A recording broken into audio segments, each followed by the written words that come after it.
Welcome back to the channel. Listen, these companies are smart. They're going heavy into XRP, and now they're explaining why.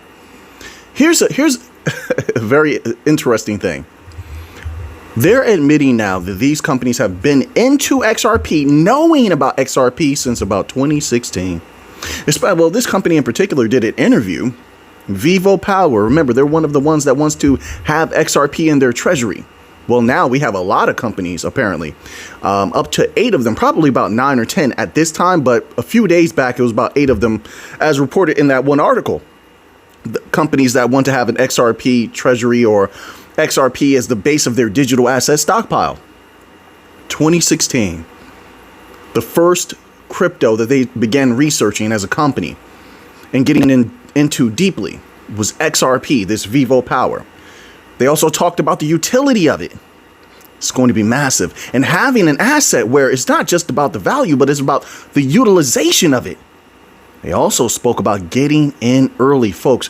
Times are changing rapidly. These companies they're getting very, very serious with what's going on with the bank coins. We see it happening with XRP. We see it visually. We're watching it. We're reading articles. They're doing interviews, just shouting it to the world. Is just that most of the world doesn't listen, but that's not our problem. We are not responsible for everyone else. We're not.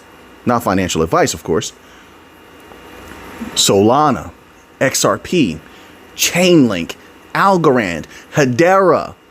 We're hearing about one company after another with big things. And the interesting part about that is it's still early.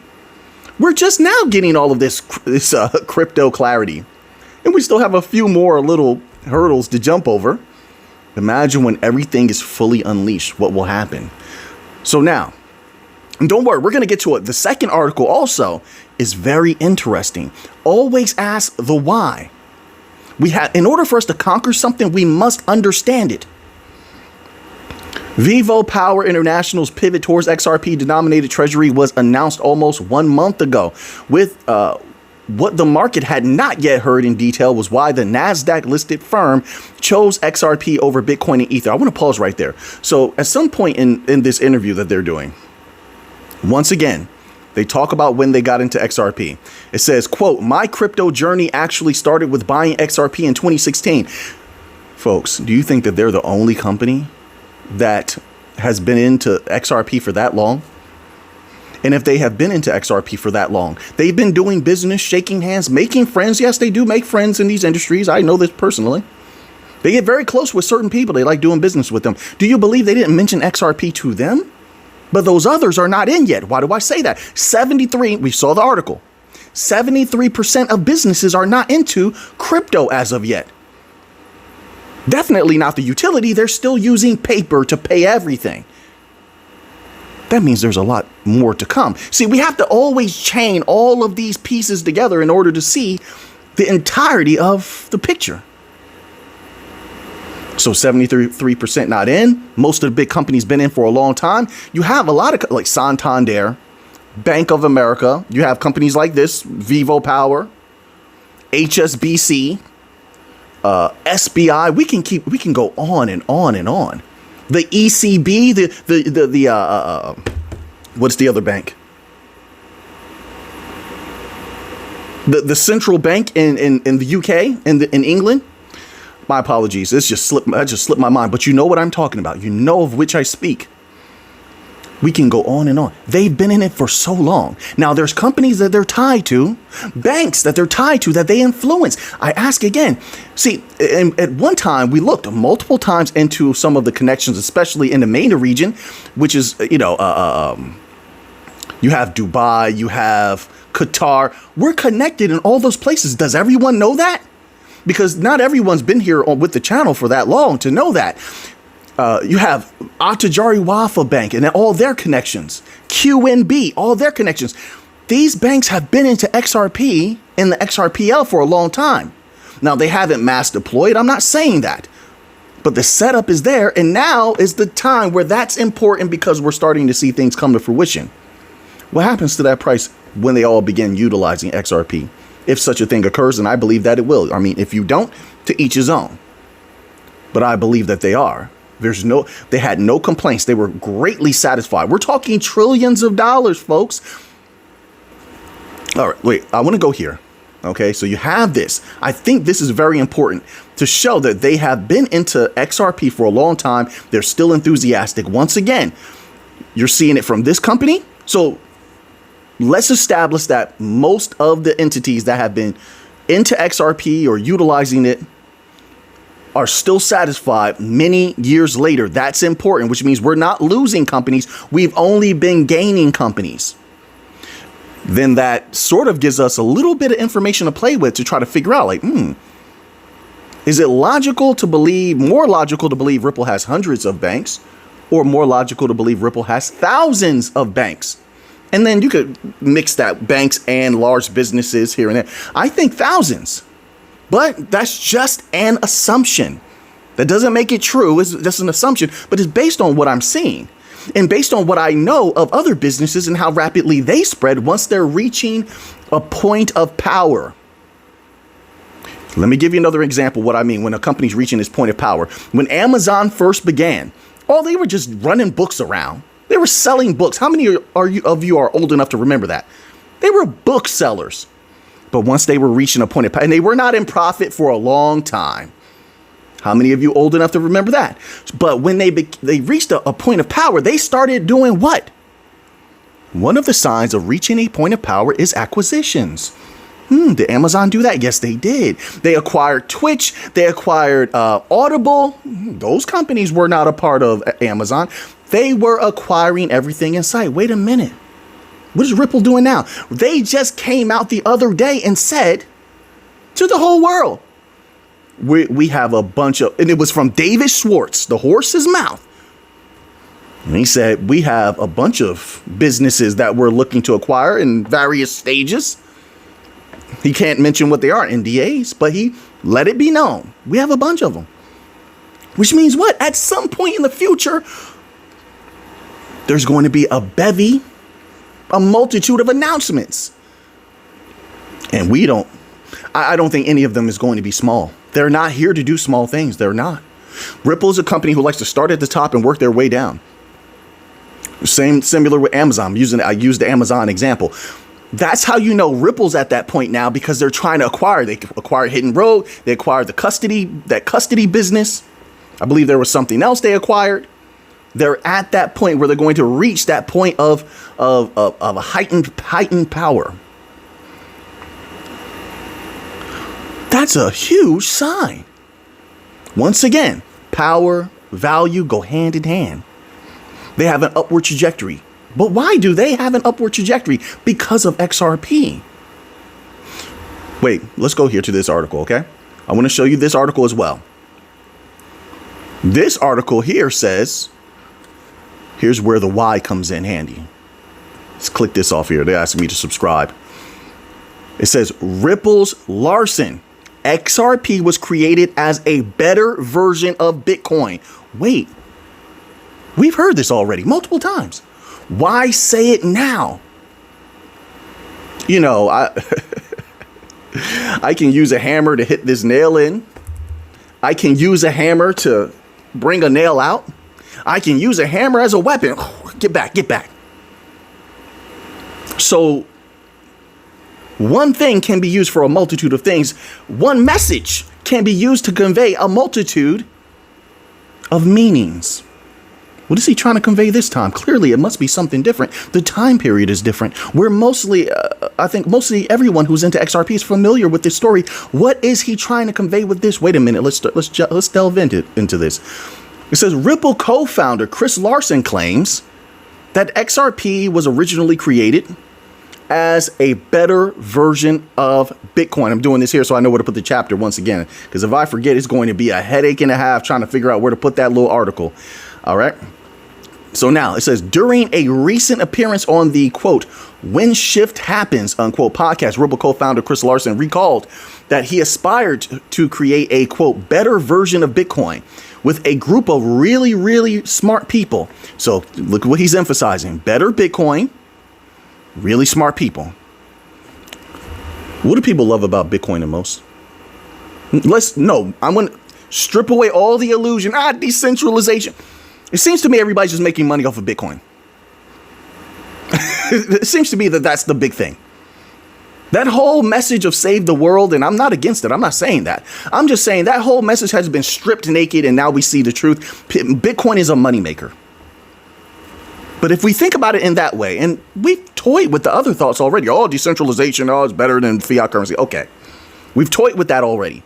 But if we expand our minds and consider another possibility, that's all we're doing. We're playing with thoughts. That's how brilliance works. We play with thoughts. Most people are making capital off of Bitcoin. Massive amounts of capital off of Bitcoin. So if XRP is better Bitcoin, then that price would have to rise exponentially, either similar to Bitcoin's or maybe even more.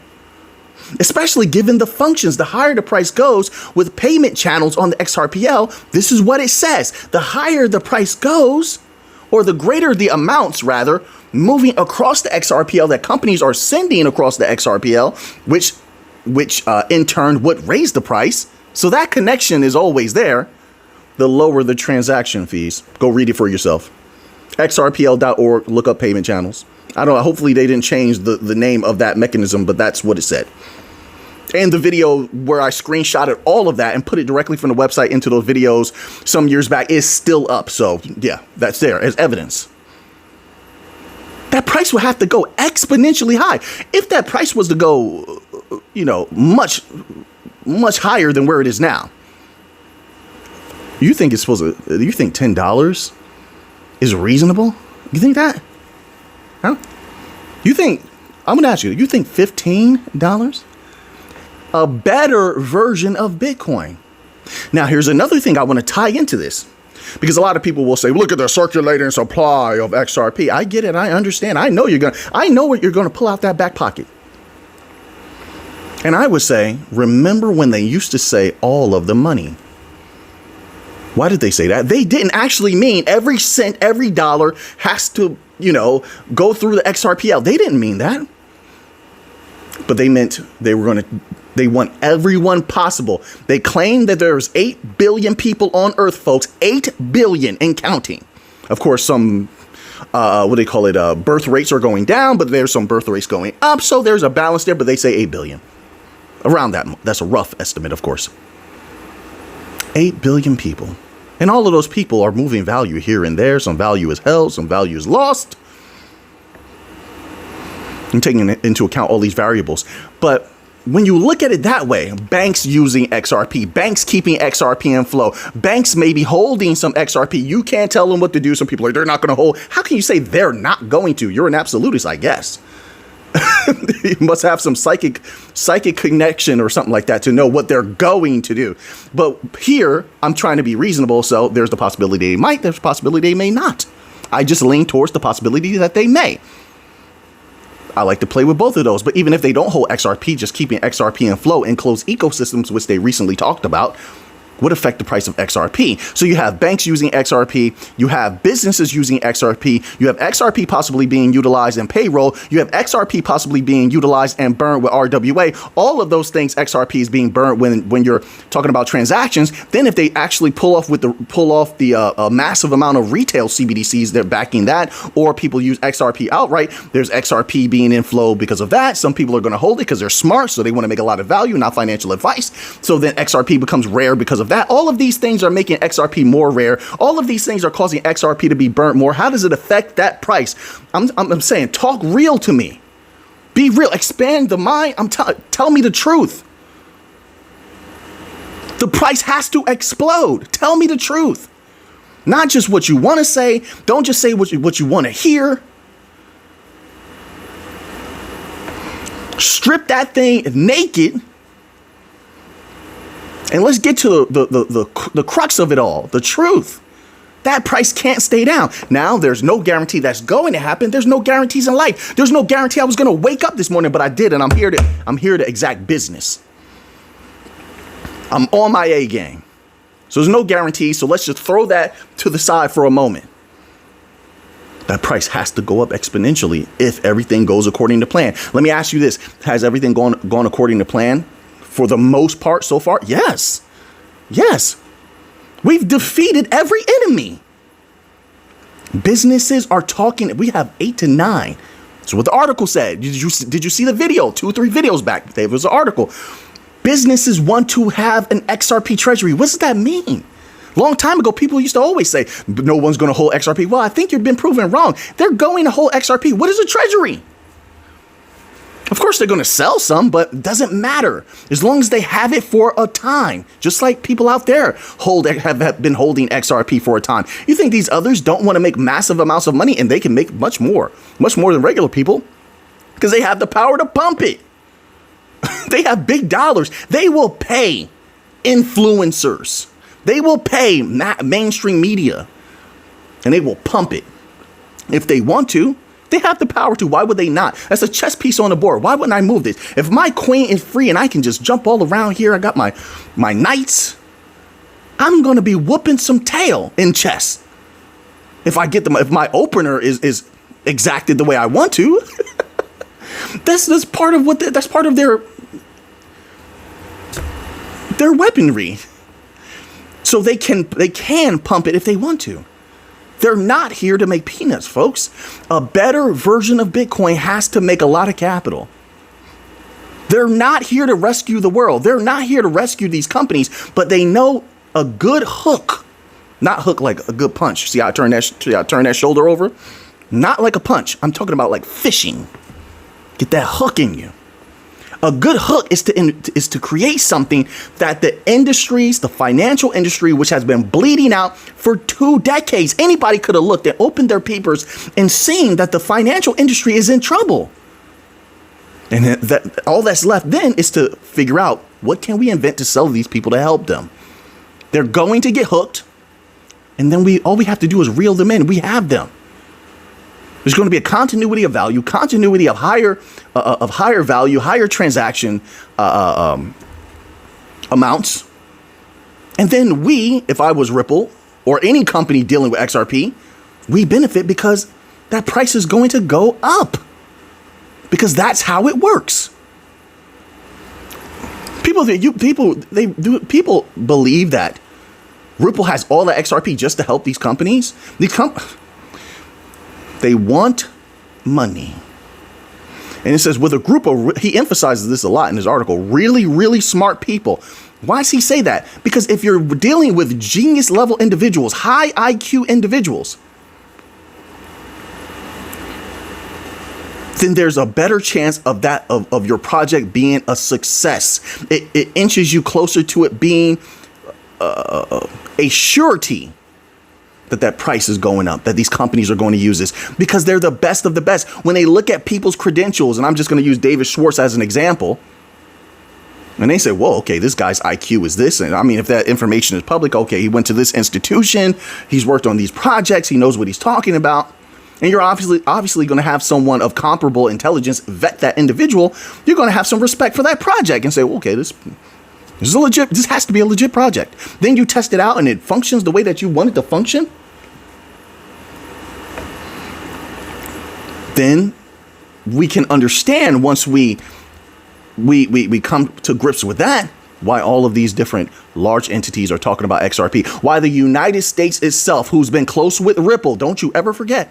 I mean, you can forget it, but I'm just saying, I don't think it's wise to forget that they were close with Ripple for a long time. Ripple was on the Faster Payments Task Force. They were also on the United States Federal Faster Payments Council. There you go. Faster Payments Task Force and the Faster Payments Council, 2 different things, constantly talking with them. Don't you let Stellar off the hook either. They were talking to the government as well. Why? What are they talking about? They were so excited, then they had to get quiet because they slipped up. Oh, the White House was calling us. You told us that. We didn't just discover that. You actually put that out there. The White House is calling us. What do they call you about? What are they talking to you about, huh? Right. You think we're just going to let that go? I'm not. I didn't forget. My memory is very sharp. Folks, that's going to come in handy. So then you had the White House. Well, we're going to do a digital asset stockpile. There's countless thousands of digital assets. Guess what was in the digital asset stockpile? XRP. That's what was considered. XRP was Solana. I think Solana was also mentioned. There's a reason for that. Something big is cooking up and they're hiding it. Someone's going to uncover it. I would love to be the one to uncover it. I'm looking every day. I'm researching. Someone's going to uncover it. And I'll tell you what, a few of us are going to hear about it. It's going to be exciting for a day or two or three. Then they're going to bury it like they always do. They don't want all those people out. There's a lot of people, 8 billion people on the planet. 8 billion. That's what they say. 7 to 8 billion, somewhere around there. They don't want all those people knowing about it. So even though you and I might learn about it, we're very privileged in that way. Then they're going to bury it. I've seen this happen so many times. Something new, something crazy is going to go on in the world to distract the people from what's really happening in their financial system that's toppling over. That's why everyone's talking about the legacy financial system. You see, they're scrambling in Europe to figure out a solution. Then what happened? Who's deep in Europe? Ripple, XRP. Then what did they do? Oh, we're going to use XRP. We're going to use the XRP out. I covered that a couple of videos back. Just go to the chapters. I'm not sure which video it was. Go to the chapters and look at the article, and then you can just type in the article on Google and look it up. ECB, European Central Bank, using the XRP as one mechanism. Of course, look, we already know this. We're dealing with multi-central bank digital currencies. And if you don't want to have the central bank aspect, if they want to go just a purely digital system, then we're looking at a multi-digital currency system across the board. So there's going to be a bunch of different mechanisms, but the XRPL and XRP is one of those mechanisms. You can't get around that. They admitted it. They came out and said it. Once again, another entity who has been working with Ripple in the XRPL for a long time obviously was satisfied with it and is going to put it to some sort of use. Pay attention. I'm not proclaiming that they said that they're going to use it majorly or minimally. I don't know. They didn't elaborate on that. I'm simply trying to convey what they said, that it's going to be in utilization. We have to wait and see how much. I think they're going to abuse it, which will be brilliant because I would like to make a ton of capital off these bank coins, and they're a bank. So I'm here to take that bank money. All right, so now let's squeeze in. I appreciate every single one of you. I'm grateful to be here today. I'm grateful to have woken up today to experience life. I'm grateful just to be breathing. No, I don't need a catalyst to feel that way. What happened, Mick? Nothing. Gratitude, gratefulness, humbleness. You can only have that when you're filled with life. I'm happy I can walk outside. I have to go do some work outside after this. Yeah, it's one of those days. Not much business today. Just hard work. Man, just hard work today. I got to put in some hard work. But I'm going to be grateful to go outside and look up and see the sunlight. And after all the hard work, I'll be grateful to sit down. Let my body cool off. I was able to live another day. That's special. I can learn. I can grow. Even if the day is tough for you. I'm different. You can't ask me to be you. I'm different. If the day is tough, I analyze it. How can I do this better? How can I not have a day like this? What can I do differently to make the day easier or conquer whatever was difficult for me? I think that way. It's an opportunity. Everything here is an opportunity. We're learning and growing every day. It doesn't matter how young or old. We're learning and growing every day. Learning and growth is ongoing. I love it. I love it. I never want to be the one I was yesterday. I'm trying to be better today and the next day, the next day. I believe it's possible. I believe it's possible that there's no end to how far we can go. And so I'm going to keep pushing until I can't anymore. I'm going to keep pushing until I don't wake up. That's my mentality. I want to lift better than the other day. I want to work better than the previous day. I want to think better. Believe more. I want to uplift my people around me that I love more than today than yesterday. I want to do better for you today than I did yesterday. Even if I can't accomplish that, that's the mind state going forward. That's what I want to accomplish. And nothing and nobody's going to stop me unless the breath leaves my lungs. And I actually believe that even after then, my will is so great that even after the breath leaves my lungs, I may do more. I don't know how. You have to have that mentality. Nothing can stop you. You are a winner, period. Not everybody's going to get this. Not everybody's going to get it. But that's why some go to the next level and some people don't. I'm just different. Are you different? I'm just different. You could be in better shape than me. I believe I'm going to outlift you. You might be a better wrestler or boxer than me. I believe with all my heart, and I'm going to give it everything I have. I'm going to out wrestle you. I'm going to outbox you. Hey, you have to mentality first, the body follows. Mentality leads, the body follows. And if it's ever in reverse, be careful. Don't let the body lead your mentality. All right, if you like this type of content, boom, hit that like button. Boom, hit that like button. Either finger, I don't care. I don't discriminate. So now, let's cover just this tiny little wee bit of Bitcoin news because I don't want to make the video too long. When the video start getting a little into a certain time frame, it's like, I'm not even going to bring any negativity into this. Let's just cover this. Bitcoin price holds range, but needs fresh demand to break higher.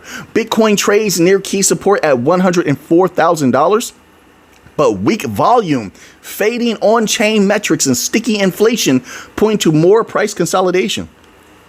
It says it needs fresh demand. Well, the demand will be there once certain catalysts are actuated upon.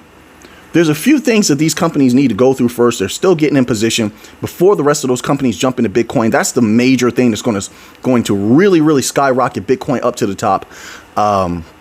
As far as price, not to the top, it's already at the top, but higher is what I mean. It says Bitcoin, which is showing green at $107,191, experienced notable price volatility at the start of the week, with sharp weekend and Monday swings leading to a significant shakeout in the derivatives market. According to Glassnode, $28.6 million in long positions and $25.2 million in shorts were liquidated within 24 hours, so be it, reflecting a rare dual-sided flush that caught leverage traders off guard and underlined the rapid shift in market sentiment. It's at $107,000. Like, it's looking good to me, in my humble opinion. BTC dominated. Open interest dropped by -7%. My apologies. Why did they write it like that? That looks... You're like, Mick, you may need to get some glasses soon. It dropped by 7%. All right. My apologies. Falling to 334,000 from 360,000 BTC, this sharp decline points to a temporary clearing of speculative leverage, suggesting that the market is in a reset phase while Bitcoin remains in the $100,000 to $110,000 range. That's what I'm saying. So everything looks great, in my opinion. It's been resilient. It's been holding firm. And that's a great platform right there. That range right there to leap from to somewhere higher. BTC's on-chain activity shows signs of cooling.